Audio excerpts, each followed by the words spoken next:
कि बात तीसरे भाग के रूप में जा रही है और इसी कड़ी में हम लोग बीमारी की कक्षा को आगे बढ़ाएंगे। ये तो नहीं कहूँगा कि बीमारी फैलाऊंगा, बीमारी की कक्षा को आगे बढ़ाऊंगा। कुछ देर पहले आप लोगों ने बीमारी क्या है, बीमारी के कितने प्रकार हैं और फिर जो पैथोजेंस हैं इसके माध्यम से बीमारी फैलती है, एजेंट, उस एजेंट की कड़ी में बैक्टीरिया से होने वाली रोग और वायरस से होने वाली रोग की संपूर्ण परिचर्चा आपने समझी, जानी, लिखी। अब आपका दायित्व है कि आप इसे लंबे समय तक याद करें। तो और महत्वपूर्ण बिंदु है तो आपकी परीक्षा के दृष्टि से मायने रखता है। एक है प्रोटोजोन्स डिजीज, वार्म डिजीज भी होता है, हेलमिंथिस डिजीज भी होती है, और एक है फंजाई, फंगल डिजीज। जैसे हमारा एथलीट क्या है, फंगस डिजीज का उदाहरण है। तो दाद हो गया है, दिनाय हो गया है, खुजली हो गया है, ये सब हमारा फंगल डिजीज का ही परिणाम है। तो भी थोड़ा सा देख लेना चाहिए। और फिर हम लोग जो डेफिशिएंसी डिजीज है ऑलरेडी देख चुके हैं, ऑक्यूपेशनल डिजीज है, या जो अनकंट्रोल्ड लाइफ स्टाइल से संबंधित डिजीज है, सबको हम लोग लास्ट में देखते हुए अपनी बातों को समाप्त कर देंगे। और एक बड़ी महत्वपूर्ण अध्याय डिजीज की समाप्ति की मैं घोषणा कर दूंगा। समय आ गया है कि अब हम लोग कक्षा के भाग 3 डिजीज के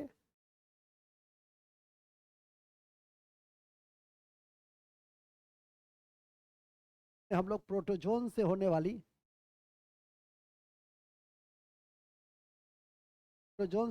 डिजीज को देखेंगे। अब प्रोटोजोन से होने वाली डिजीज कौन कौन सी होती है उसको थोड़ा सा जानना चाहिए, तो लिखेंगे। बीमारी की कड़ी में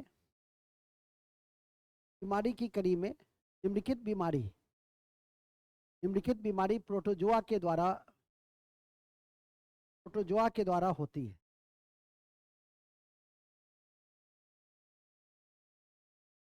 लिखित बीमारी प्रोटोजोआ के द्वारा होती है, हम लोग कहते हैं प्रोटोजोन्स जनित रोग। हम लोग कहते हैं प्रोटोजोन जनित रोग। है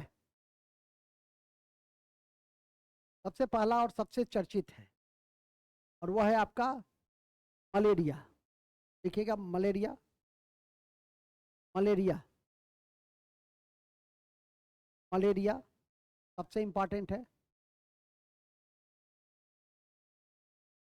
जो मादा एनोफिलिस के द्वारा फैलती है, जो मादा एनोफिलिस के द्वारा फैलती है।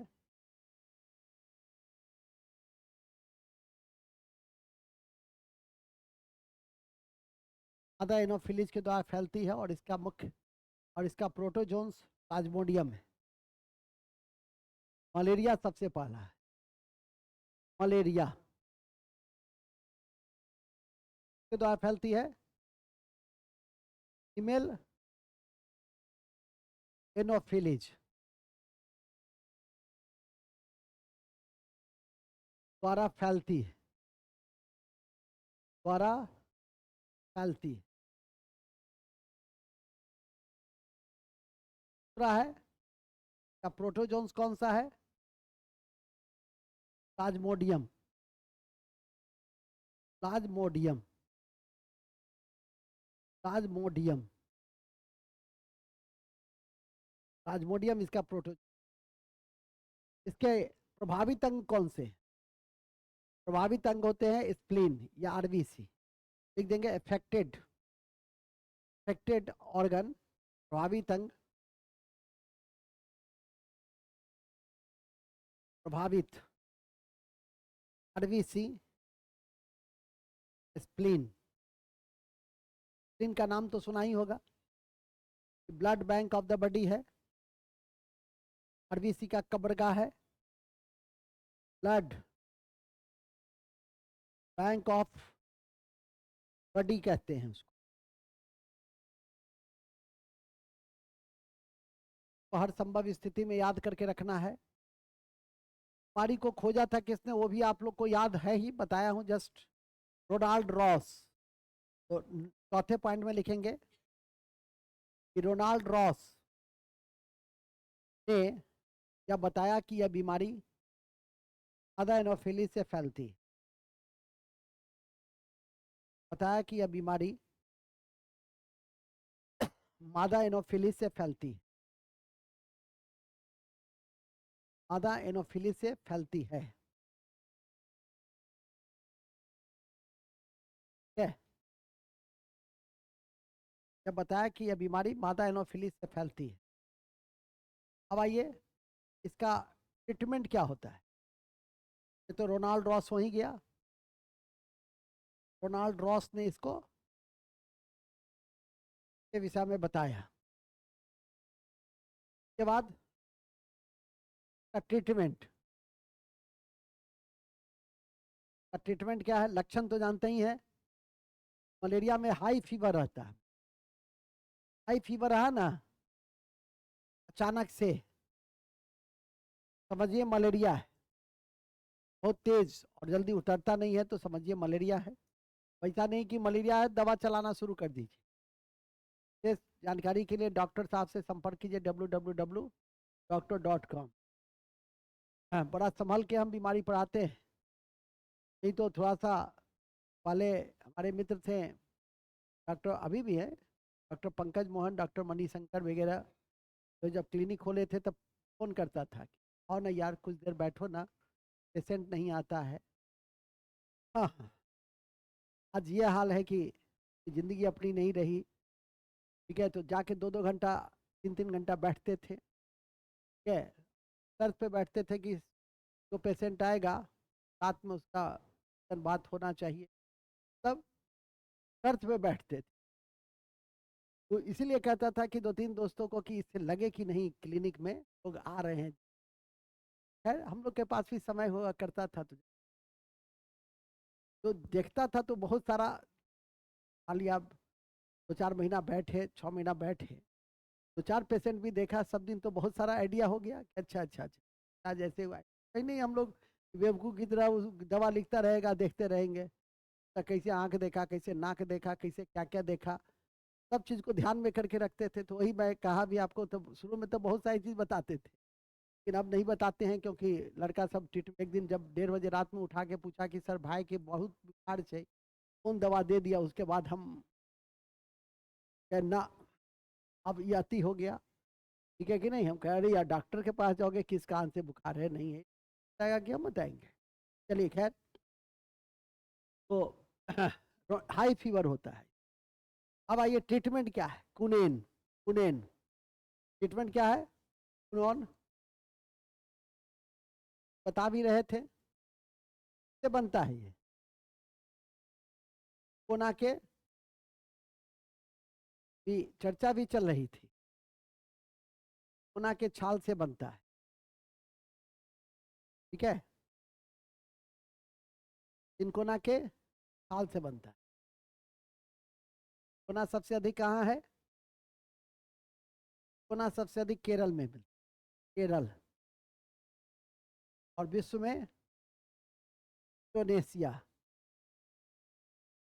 तो इंडोनेशिया को का समूह आर्केपेलिगो कहते हैं, इंडोनेशिया।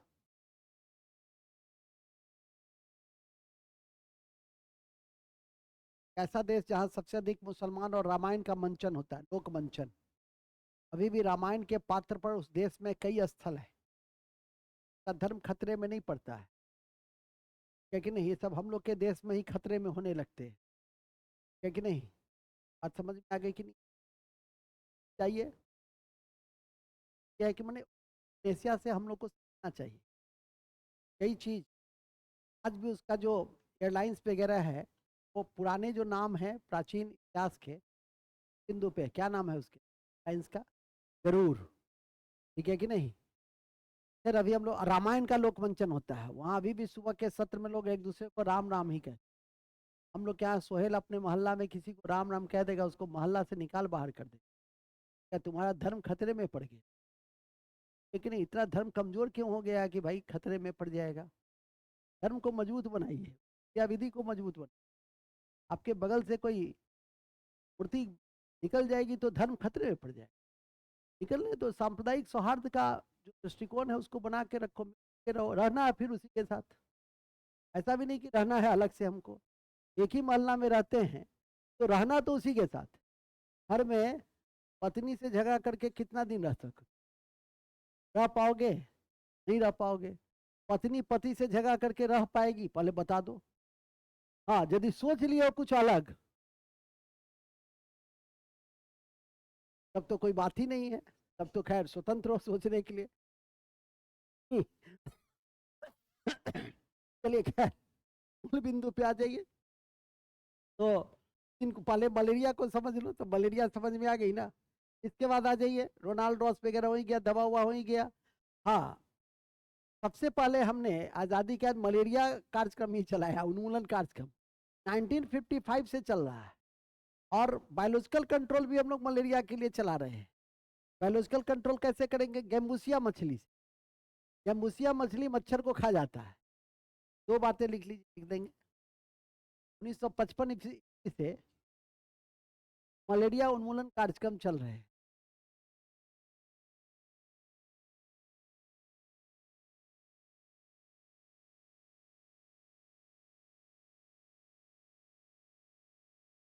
ठीक है, मलेरिया उन्मूलन कार्यक्रम चल रहे हैं।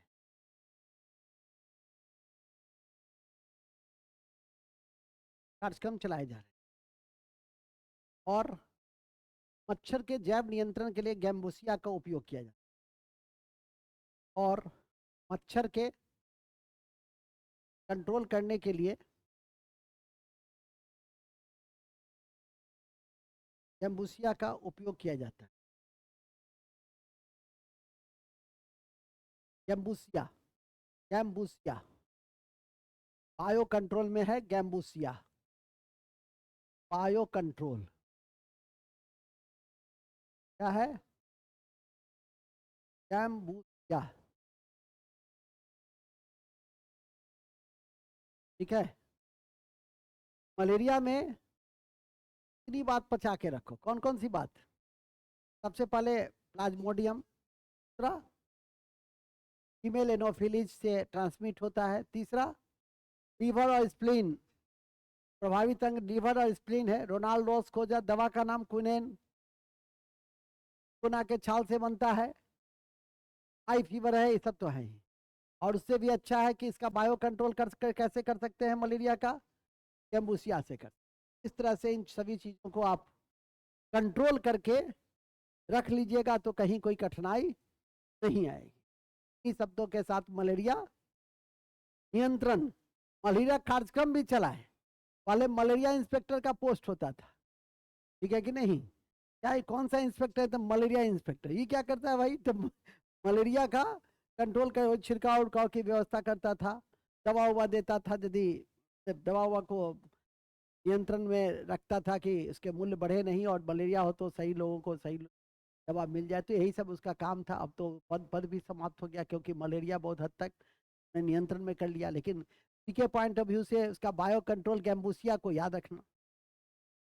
इसके बाद आता है काला जार। लिखो कि काला जार। मलेरिया के बाद है काला जार।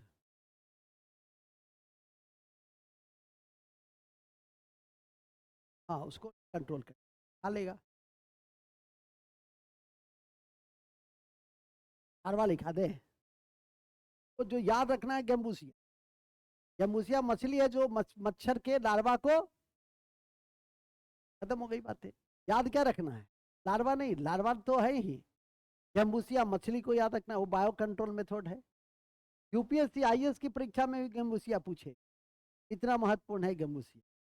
आगे लिखिए, काला जार।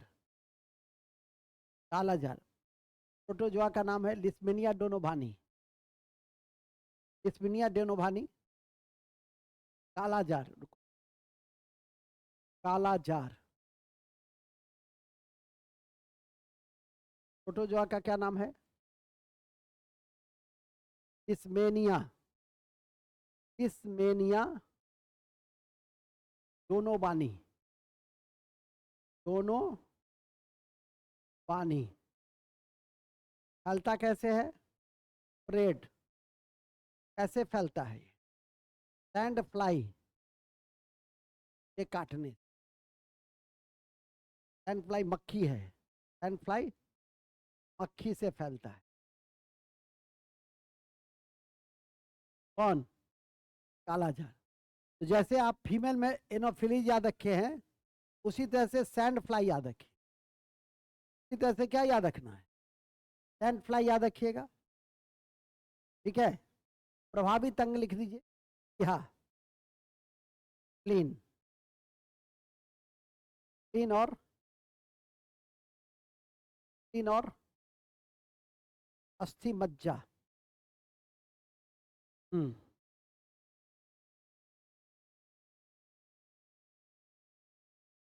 परीक्षण लिख लो। डैट, DAT, परीक्षण का नाम है DAT। दवा का नाम है पैराहेक्सोनेट, पैराहेक्सोनेट, पैराहेक्सोनेट,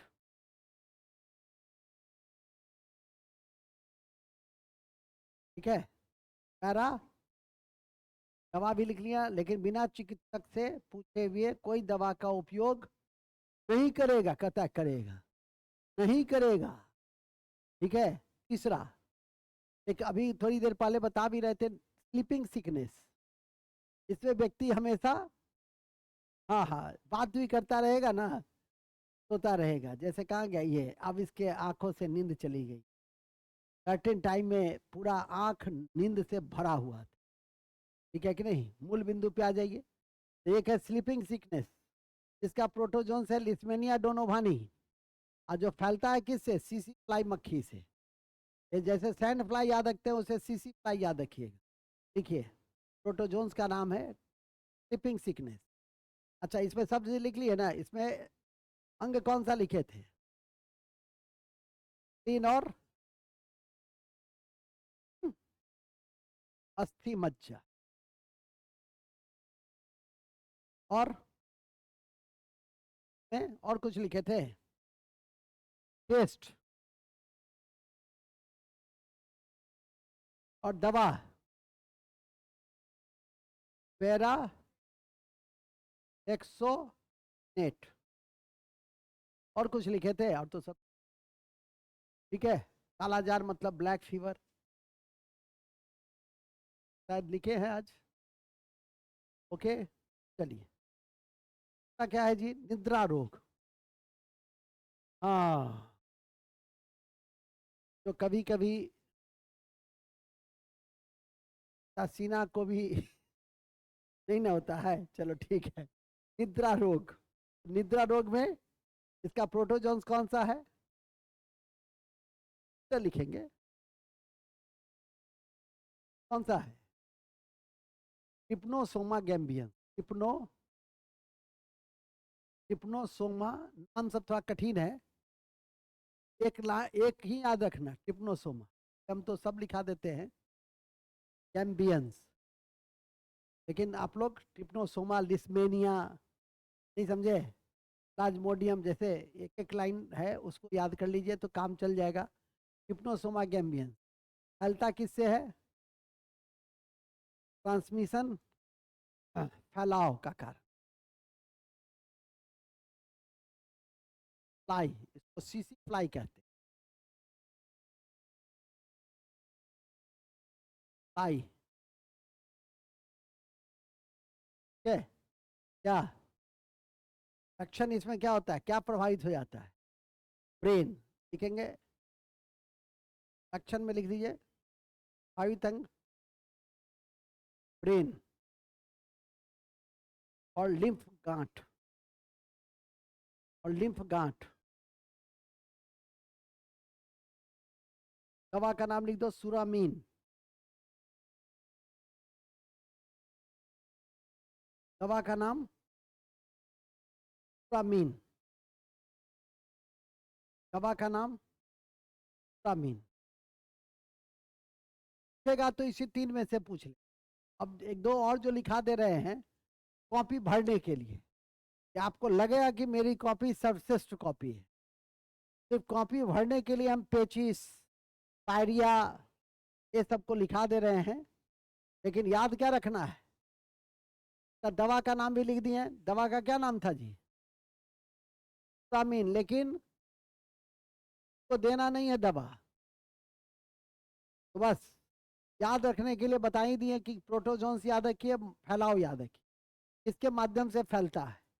इतना याद रह जाए, यही तो याद नहीं रहता है। सीसी फ्लाई घुस जाएगा स्टैंड फ्लाई में, स्टैंड फ्लाई घुस जाएगा फ्लाई में, सब उल्टा पुल्टा कर दीजिएगा। उसी को 2 बार 3 बार बैठ करके देखो कि घुसते नहीं कोई किसी, जहाँ घुसना है वहीं घुसाइएगा।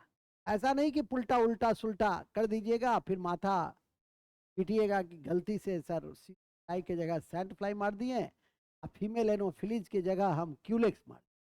ऐसा नहीं सोचिएगा। चलिए मूल में आ जाइए। नेक्स्ट, कहाँ थे हम लोग? अब क्या लिखिएगा? डायरिया, पेचिस, पेचिस, पेचिस लिख पेचिस बड़ा खतरनाक होता है। प्रोटोजोआ का नाम लिखो, एंटमीबा हिस्टोलिटिका। अमी से स्पष्ट है, पेचिस, एंटमीबा पेचिस, कहते हैं अंग्रेजी में डिसेंट्री। का प्रोटोजोआ का नाम है एंटमीबा हिस्टोलिटिका। पारिया में Entamoeba gingivalis, Entamoeba histolytica, Entamoeba histolytica, कठिन नाम है। एंटमीबा, एंटमीबा, और इसका जो अफेक्टेड ऑर्गन है वह है स्टोमक और लार्ज इंटेस्टाइन। लिखेंगे प्रभावित अंग है। फैलता किससे है? दूषित जल से, पानी से, भोजन से। मक्खी उक्खी नहीं है, भोजन पानी। प्रभावित अंग लिखो, छोड़ दे समझो, छोड़ दो। प्रभावित अंग में लिखो स्टोमक और बड़ी आंत।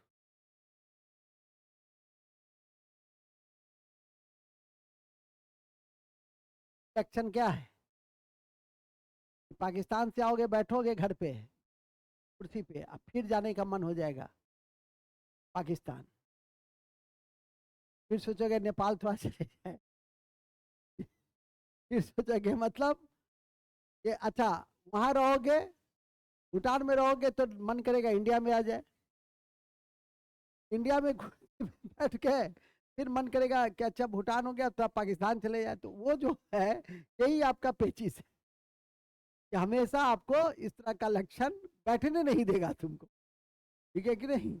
कुल में आ जाइए, हो गया खत्म। दवा हुआ क्या होता है? दवा लिख देंगे तो आप लोग तो इलाज भी शुरू कर दीजिएगा, इसलिए दवा वगैरह नहीं लिखाएंगे। प्रभावित अंग लिखा दिए हैं, उसको याद रखिएगा। अब आइए पायरिया, पायरिया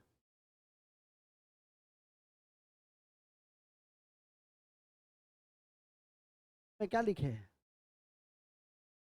टॉमिक और परियांत हो गया। अब क्या है? पायरिया।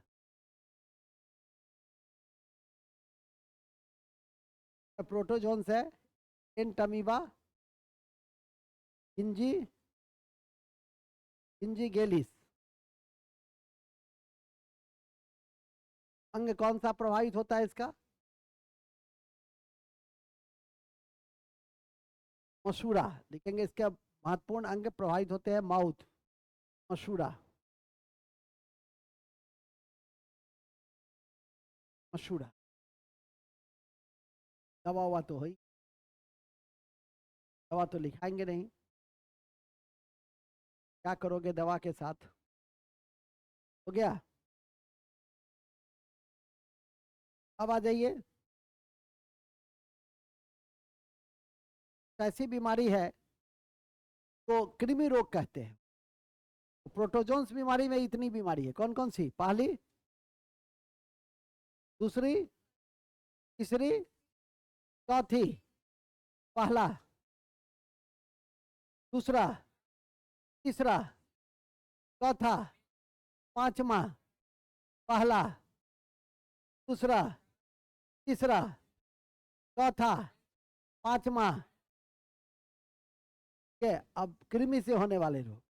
अच्छा, हर का कोड नहीं बना दीजिएगा, जो कोड बनाए हैं जिसका बैक्टीरिया और वायरस का वही याद रह जाए परीक्षा हॉल तक सही सही।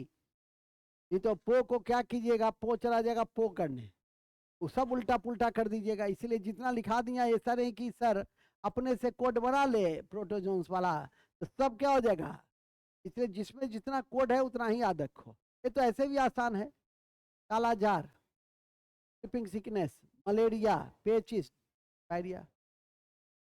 इतना नहीं याद रहेगा तुमको, तीन ही का हूं मैं, पहला कालाजार, मलेरिया और स्लीपिंग सिकनेस। इतना याद रह जाए तो तुमको कोई दिक्कत ही नहीं होगी। इसको याद नहीं कीजिएगा तो कठिनाई तो हो ही जाएगी। आगे लिखे कृमि रोग, हेलमिंथिस तो हम लोग कहते हैं वर्म डिजीज, कृमि रोग या हेलमिंथिस।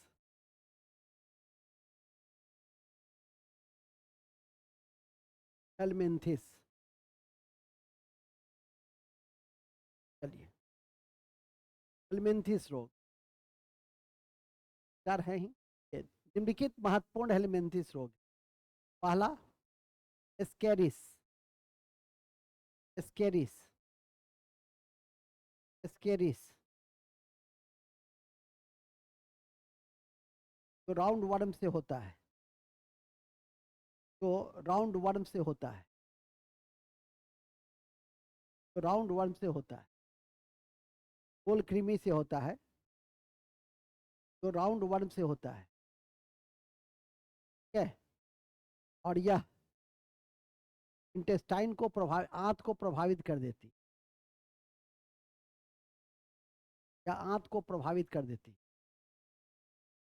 या आंत को प्रभावित कर देती। दूसरा है टीनिएसिस,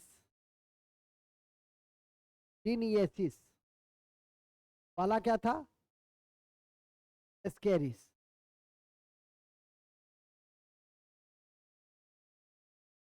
दूसरा क्या था,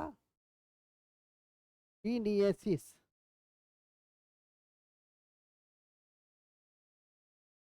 एस्केरेसिस, टीनिएसिस। टीनिएसिस लिखेंगे, टीनिएसिस पिंक वर्म या टेप वर्म से होता है, पिंक वर्म या टेप वर्म से, ये होता है राउंड वर्म से, ये होता है टेप वर्म से, टेप टाइप का हो जाता है, निकलेगा जब टेप वर्म या पिंक वर्म। इसको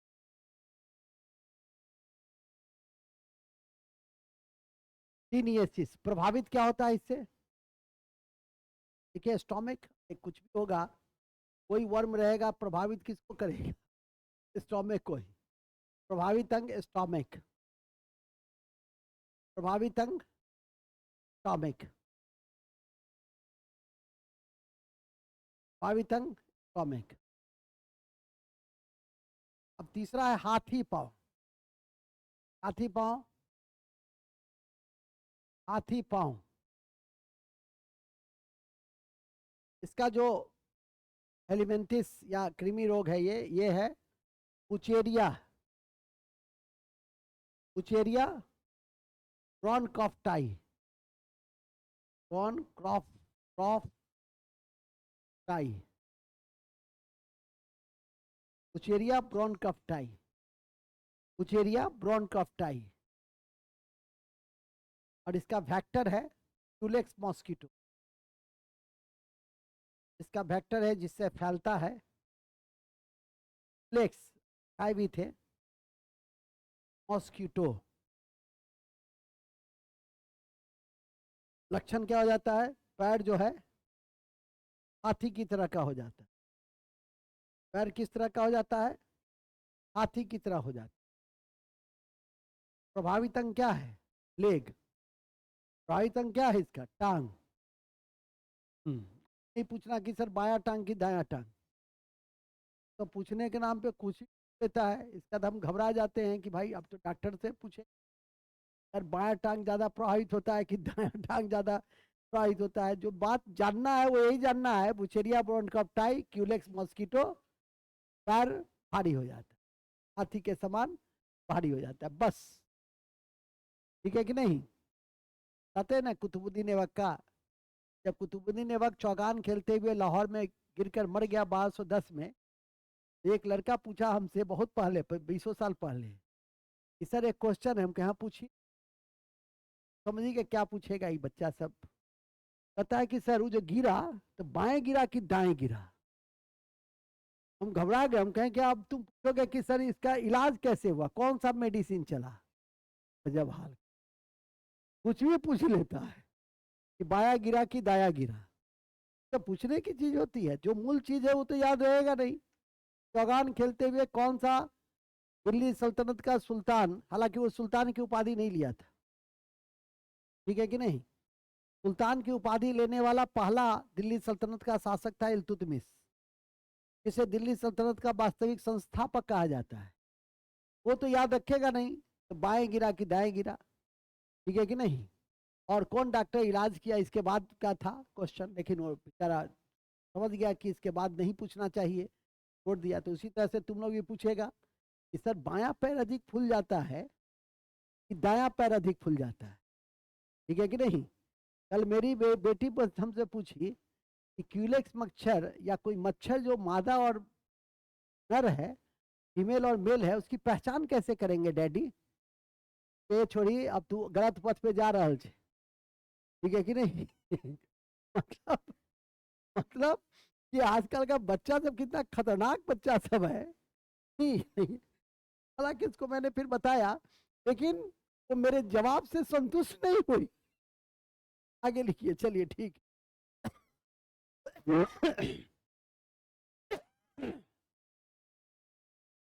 कंपटीशन में इन बातों को ध्यान रखिए, और ये रिलेवेंट चीजें पढ़नी होती है, समझनी होती है। तो ये आपका हाथी पांव है, तो ध्यान में कर। कृमि रोग हो गया, प्रोटोजोन्स रोग। अब आइए फंगल रोग। अब कौन सा रोग है? मेडिसिन वगैरह नहीं। अब क्या लिखे? फंगल रोग, फंजाई से होने वाली रोग। फंजाई का अध्ययन को क्या कहते हैं? Mycology, study of fungi. Important है इसलिए लिखवा दिए यहाँ, माइकोलॉजी। फंजाई से होने वाली बीमारी में लिख देंगे एथलीट फुट, एथलीट फुट, खुजली, खुजली, अस्थमा, अस्थमा, अस्थमा इत्यादि इत्यादि फंजाई से होने वाली बीमारी है, फंजाई से होने वाली महत्वपूर्ण बीमारी है। चलिए सबसे पहले अस्थमा को लिखिए। अस्थमा, अस्थमा होती है कि जिस फंजाई से होता है उसका नाम है एस्परजिलियस। देखिए अस्थमा पहले, एस्परजिलियस फंजाई का नाम है, एस्परजिलियस फुमिगेट्स। सबसे पहले अस्थमा, अस्थमा का तो नाम सुने होंगे। फंजाई का क्या नाम है? एस्परजिलियस, एस्पर एस्परजिलियस,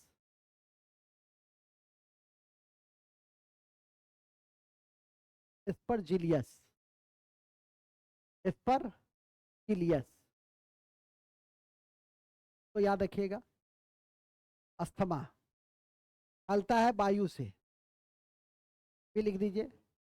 यह वायु के द्वारा फैलता है और फेफड़ा प्रभावित होता है, फेफड़ा प्रभावित होता है, फेफड़ा प्रभावित होता है,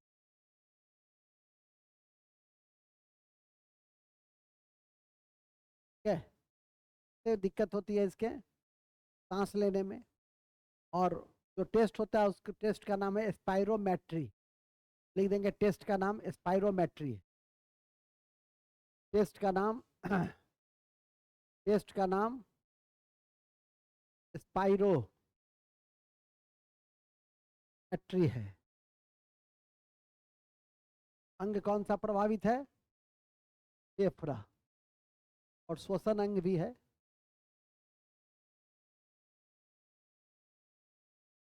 ठीक है, फेफड़ा प्रभावित है।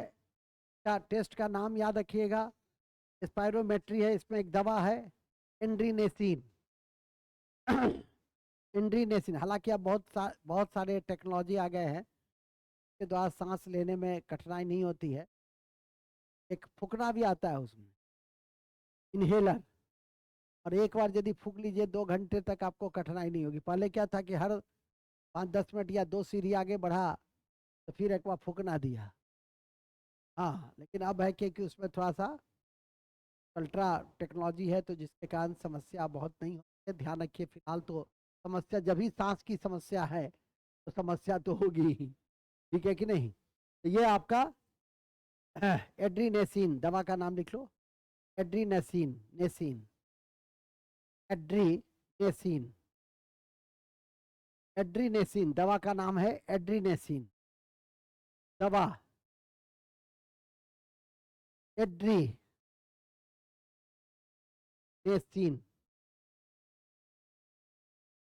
एड्रीनेसिन हो गया।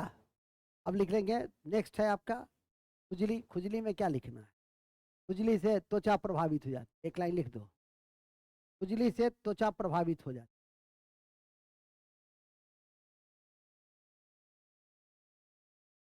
खुजली से त्वचा प्रभावित हो जाती है। खुजली से त्वचा प्रभावित हो जाती है। एथलीट फुट टीनिया पेडिस नामक फंजाई से होती है। Athlete foot, athlete foot, athlete, athlete foot tinea pedis नामक फंजाई से होता है। पैर में होता है, नामी से स्पष्ट है। एथलीट फुट कहाँ होगा? पैर में होगा, उजला उजला हो जाएगा ठेहुनी के पास। तो जब भी किसी का पैर उजला उजला ठेहुनी के पास है तो समझ जाइए उसको फंगल डिजीज है। कौन सा फंगल डिजीज है? तो फंगल डिजीज का नाम है एथलीट फुट टीनिया पेडियम पेडियस पेडिस। इन्हीं शब्दों के साथ हमारी बीमारी जो पैथोजेंस विभिन्न एजेंट्स के द्वारा होती है वो समाप्त होगी। अब हम लोग जो नॉन कम्युनिकेबल डिजीज है, और नॉन कम्युनिकेबल डिजीज हम लगभग सब पढ़ लिए। जैसे माल न्यूट्रिशनल डिजीज। तो माल न्यूट्रिशनल डिजीज कहाँ पढ़े हैं? न्यूट्रिशन में। जैसे डेफिशिएंसी डिजीज कहाँ पढ़े हैं? विटामिन में। एक केवल जो लाइफ अनकंट्रोल्ड स्टाइल में जो हम लोग जीते हैं उसके कारण कैंसर और डायबिटीज है उसको देखेंगे। तो दिखेंगे अब non communicable disease. Non communicable disease, non communicable disease. असंक्रामक रोग क्या है? असंक्रामक रोग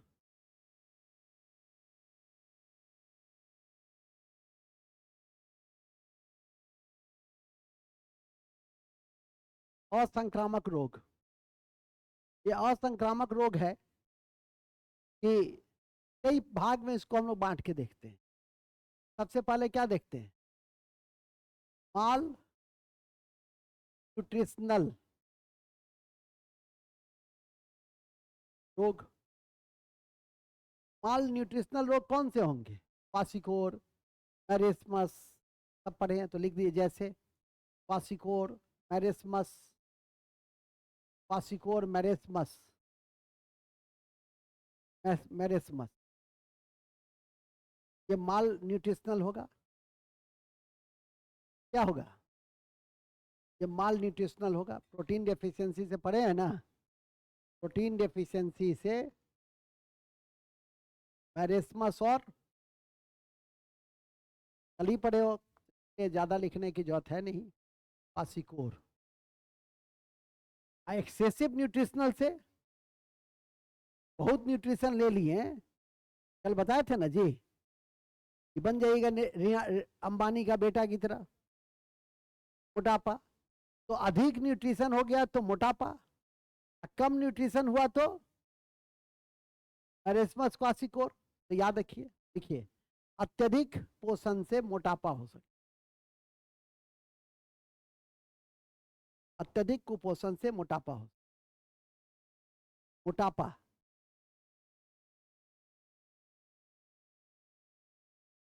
नेक्स्ट के बाद होता है पेशागत बीमारी, ऑक्यूपेशनल डिजीज कहते हैं। पेशागत बीमारी, पेशागत बीमारी। पेशागत बीमारी क्या है?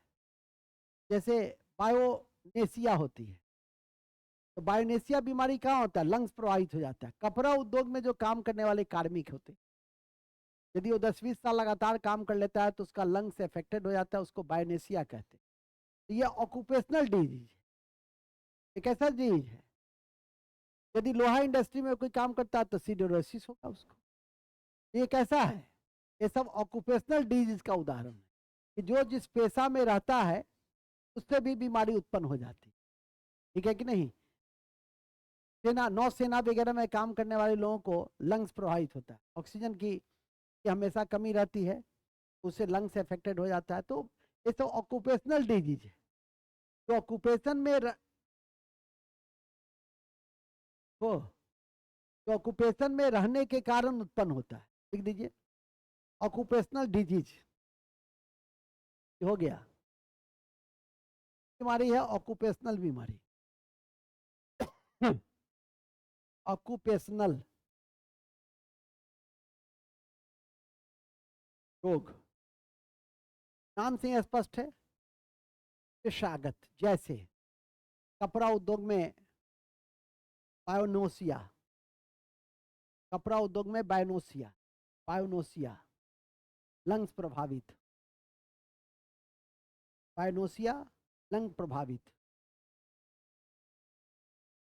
लंग प्रभावित हो जाता है, लंग्स प्रभावित हो जाता है, बायोनोसिया से लंग्स प्रभावित हो जाता है। कपड़ा उद्योग में बायोनोसिया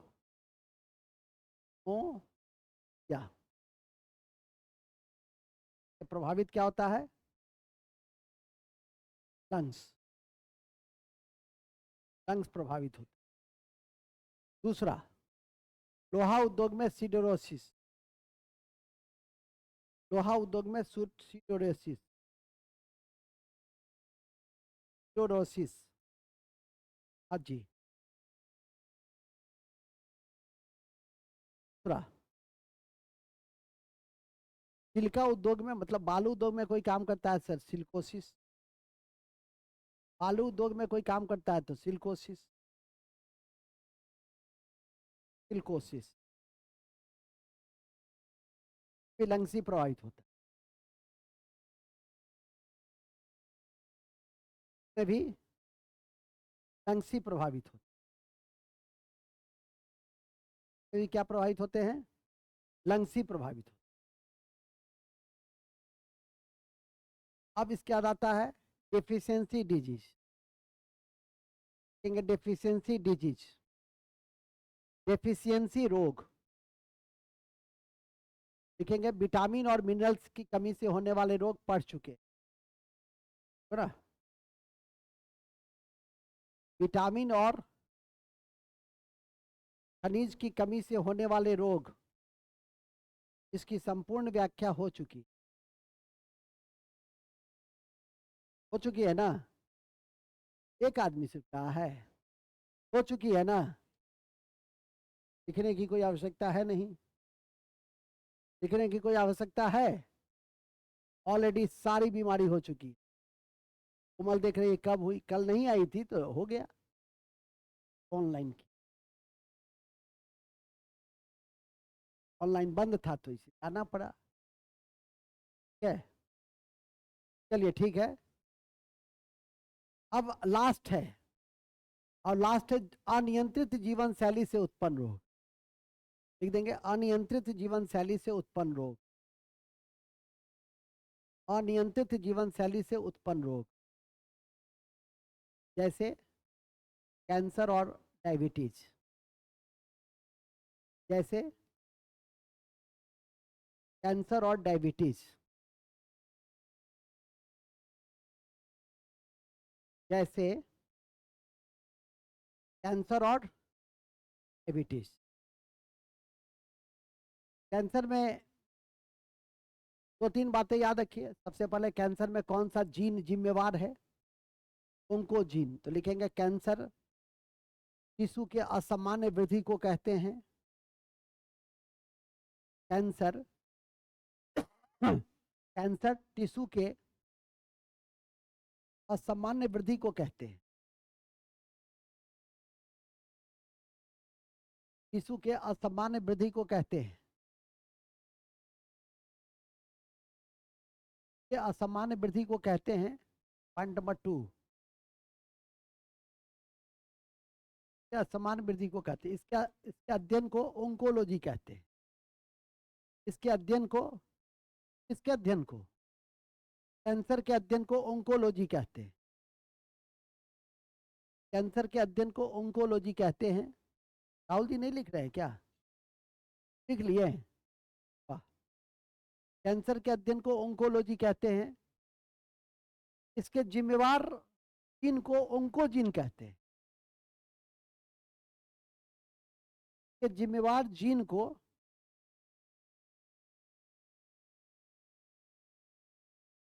ओंकोजीन कहते हैं। ओंकोजीन कहते हैं। और बहुत इंपॉर्टेंट है कि बहुत दिनों तक तला भुना हुआ भोजन करने से बेंजापायरिन पदार्थ वो कैंसर जनित होता है, वो भी ध्यान रखिए। तो लिखेंगे ध्यान रखें कि तले भुने, ध्यान रखें कि तले भुने पदार्थ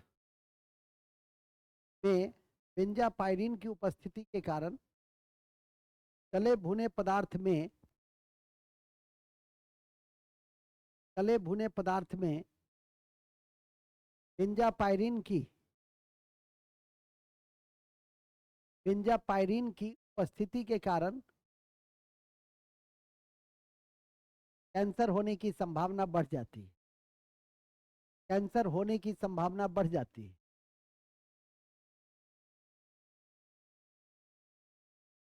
कैंसर होने की संभावना बढ़ जाती है। कैंसर होने की संभावना बढ़ जाती है। साथ ही एक और लिखेंगे, कैंसर होने पर दो तरह से कैंसर का इलाज होता है। एक केमोथेरेपी, दूसरा रेडियोथेरेपी। तो लिखेंगे कैंसर का इलाज दो तरह से होता है, केमोथेरेपी और रेडियोथेरेपी। केमोथेरेपी और रेडियोथेरेपी। केमोथेरेपी और, नाम से स्पष्ट है, केमोथेरेपी में औषधि का इस्तेमाल करते हैं। कौन सा औषधि है? टेक्सोल। लिखेंगे कैंसर रोधी दवा का नाम टेक्सोल है। कैंसर रोधी दवा का नाम टेक्सोल है। कैंसर रोधी दवा का नाम क्या है? टेक्सोल है, जो टेक्सास के वृक्ष से मिलता है। जो टेक्सास के वृक्ष से मिलता है। जो टेक्सास के वृक्ष से मिलता है। तो किससे मिलता है? जो टेक्सास के वृक्ष से मिलता है। विश्व कैंसर दिवस कब मनाते हैं? देख लो, विश्व कैंसर दिवस 4 फरवरी को मनाया जाता है। ये हाल में गुजरा है, ये पूछा जा सकता है। विश्व कैंसर दिवस 4 फरवरी को मनाया जाता है।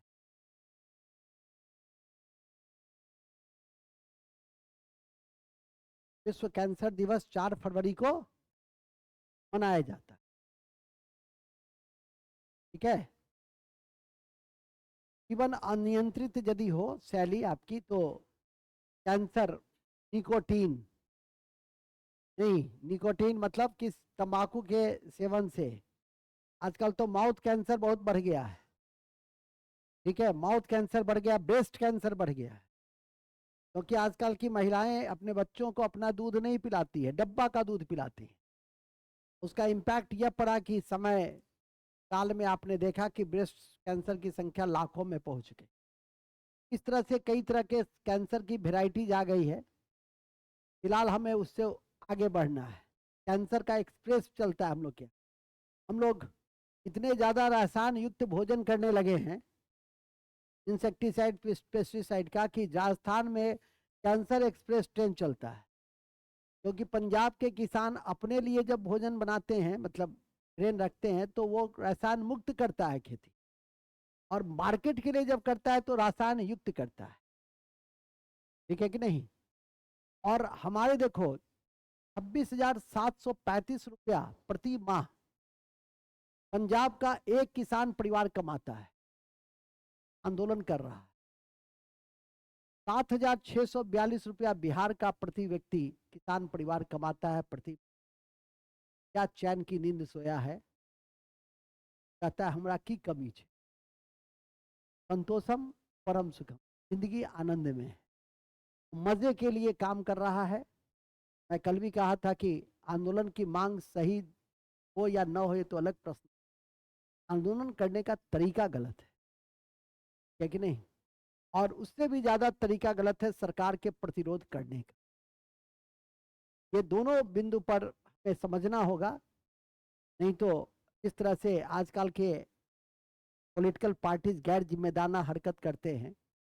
2-4 लाख लोग, 2-4 लाख ट्रैक्टर के द्वारा यदि हम दिल्ली को घेर ले तो ये सबसे तो मेरी व्यवस्था क्या हो जाएगी, ध्वस्त हो जाएगी। आंदोलन कीजिए। गांधी से ज्यादा किसी के पास भीड़ आती थी। क्या बढ़िया एक ट्रक पे बैठ गए, हम भजन शुरू कर दिए। कहाँ ट्रैक्टर, कहाँ ट्रक था। आज ट्रैक्टर और ट्रक के बाद भी किसान असंतुष्ट, और मैंने तो आंकड़ा दे दिया कि 26,000 रुपया, लगभग 26,000, 26,500 रुपया प्रति माह प्रति व्यक्ति प्रति परिवार कमाता है। मतलब 1 to 5 का पहले का सैलरी। वो तो एवरेज है ना, ये तो इतना करोड़ों लाखों में कमाते। हमारे यहाँ कष्ट क्या है। तो जब दलवाई समिति ने कहा कि किसानों की आय दुगुनी करनी है, तो मैं बताता भी था मुख्य परीक्षा में कि पंजाब का किसानों की आय होगी 50,000 रुपया, उससे डबल होगा। हमारे यहाँ क्या होगी 15,000, क्योंकि 50 उस नेशनल एवरेज तक पहुंचने में हमें बहुत वक्त लगेगा। ठीक है कि नहीं। अभी एग्रो बिहार मेला लगा हुआ था पटना गांधी मैदान में, एक एक टूल्स की कीमत 1-1 करोड़ रुपया थी। हमारे यहाँ कोई, जबकि 80% उस पर सब्सिडी था, हमारे यहाँ कोई किसान हिम्मत करेगा। वहां पंजाब और पश्चिम उत्तर प्रदेश में जाएंगे तो सैकड़ों की संख्या में है, और उसका जो ड्राइवर है वो 1 लाख रुपया लेता है चलाने का 1 महीना। तुम्हारा +2 के वेतन से अधिक, ऐसा है, समझ रहे होगे। फिर भी वहां का किसान आंदोलन कर रहा है। क्यों? तो एमएसपी का कानूनी गारंटी चाहिए। मूल में आ जाइए, वो एक अलग प्रश्न है। फिलहाल प्रश्न यह है, स्वामीनाथन समिति को याद रखिएगा, उसकी सिफारिश को याद रखिएगा, तो आपकी परीक्षा में काम देगा। रोज मेरे द्वारा कुछ न कुछ करंट की बातें बताई जाती है, बच्ची सिखाई नहीं जाती है, खाना समय पर ही होती है।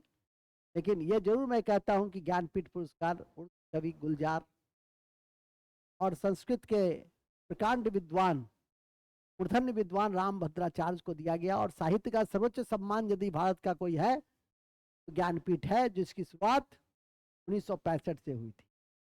और सबसे पहले ज्ञानपीठ हमने जिसको दिया था उसका नाम था मलयालम कवि जी शंकर कुरुप्पू।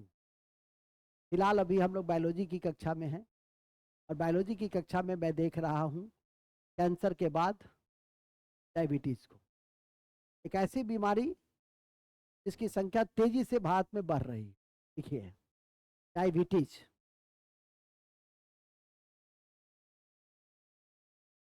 डायबिटीज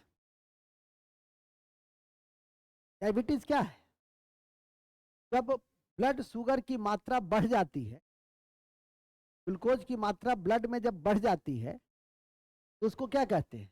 कल पढ़ा भी रहे थे, सारी बात तो कर दिया हूं मैं कि नॉर्मल क्या होना चाहिए, 110, 80 से 110 आने से पहले, आने के बाद 170 से 80 इंडियन मापदंड में, अमेरिकन और यूरोपियन मापदंड में 200 210 के आसपास। हम लोग क्या तो 160 के बाद ही दवाई खिलाना शुरू कर देता।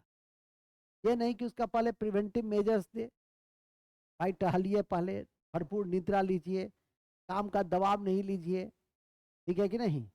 मास्टर को कम डायबिटीज होता है, अफसर को अधिक होता है। तो मास्टर टहल टहल के पढ़ाता, अफसर कुर्सी पे धमधुसरा की तरह बैठ जाता है, एक आध सौ साइन करता है, उसको तो इंस्पेक्शन वगैरह न रहे तब जो मोटा, ये क्या नाम है, चाचा चौधरी, तब तो नौकरी के पहले ये हाल है, नौकरी के बाद तो ये उठेगा नहीं ठीक से कुर्सी, ठीक है कि नहीं। 10 साल के बाद इसको पहचानना मुश्किल रहेगा, ये इतना बड़ा पोम इतना बड़ा हो जाएगा। 2 आदमी हो सकता है, बड़ा बाबू छोटा वो मिलकर उठाए इसको, हुजूर अब समय हो गया, 6 बज गया, चलिएगा नहीं तो रुको ना जी, उठने में थोड़ा तकलीफ हो रहा है, आशा है कि थोड़ा सा उसको कंट्रोल करो, हमारी तरह स्लिम स्मार्ट बनो। आ रहा है नहीं है क्या? हम बुढ़ापा आ गया, थोड़ा सा स्मार्टनेस झड़ गया इसीलिए ना। नहीं, चलिए आए बजरंगी जो हंस रहा है। चलिए नेक्स्ट। हाँ,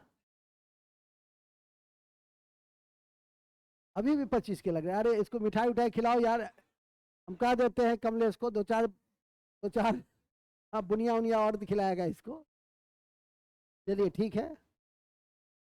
अरे कल कौन सी लड़की इसमें से दर्दनाक चिट्ठी लिखी थी हमको कि सर हमको बुनिया नहीं दिया गया, तो हमको ये नहीं दिया गया, हमको खाना नहीं दिया गया। अरे यार बुनिया तो माने बुनिया का भोजन चल रहा है, तुमको बुनिया नहीं मिला। आई पूजा मेरा था कि तुम्हारा था, तुम जाती आधा किलो निकाल लेती, ले आती। नहीं, लिखी दर्दनाक चिट्ठियां, नीचे लिखती आपकी पीड़ित छात्रा, और ये भी लिखी सर मैं आपको आगाह करती हूँ, आप बहुत अच्छे हैं सर, तो इतना अथक प्रयास करते हैं, हम लोग के लिए इतना सोचते हैं, लेकिन आपके नीचे के लोग जो है तानाशाही करते हैं। क्या क्या लिखी, 1.5 पन्ना, ठीक है कि नहीं। पूजा तुम्हारा था, तुमको मैनेजमेंट करना था, कोई इनिशिएशन लेना था। हाँ देखो 4 4 पैकेट में तुम भी लेके गई। हाँ कल भी तो मिला, देखो वाह, तब इतना बड़ा चिट्ठी, वाह ले लेती ना, पकौड़ी बना के खाती, पकौड़ी बना के खाती। चलो आगे चलो, अच्छा से कही है कि सर और कह रहे थे लेकिन नहीं ली मैं। चलो नेक्स्ट। हमको अभी तक नहीं दिया, पता है।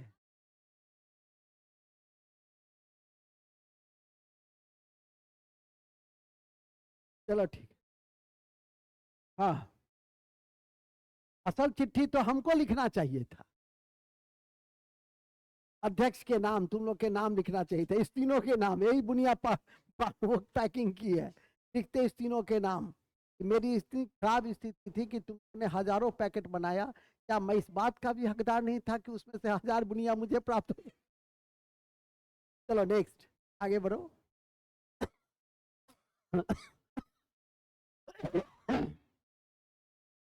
तो खोज रहे हैं, उसका हैंडराइटिंग हम नहीं पहचान पा रहे हैं, हम इसलिए देखते हो 2 दिन से टहल रहे, हम तुम्हारा कमी नहीं खोज रहे हैं, हम उस हैंडराइटिंग को तलाश रहे हैं कि कौन लिखी, ठीक है कि नहीं। आगे लिखो।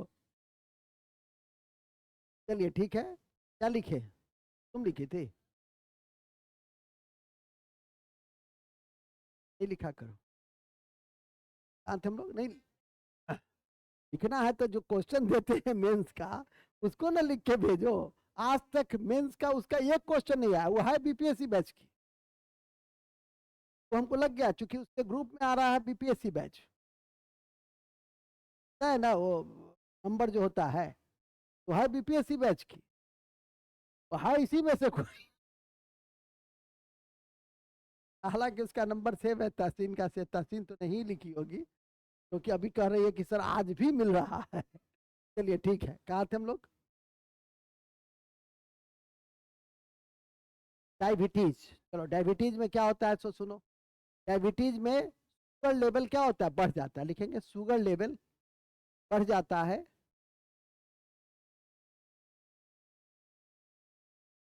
लेवल बढ़ जाता है।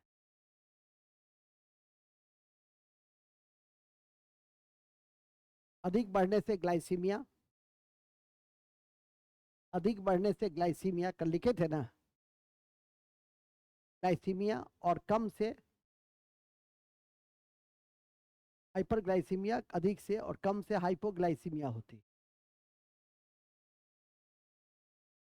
हाइपोग्लाइसीमिया होती, हाइपो हाइपो।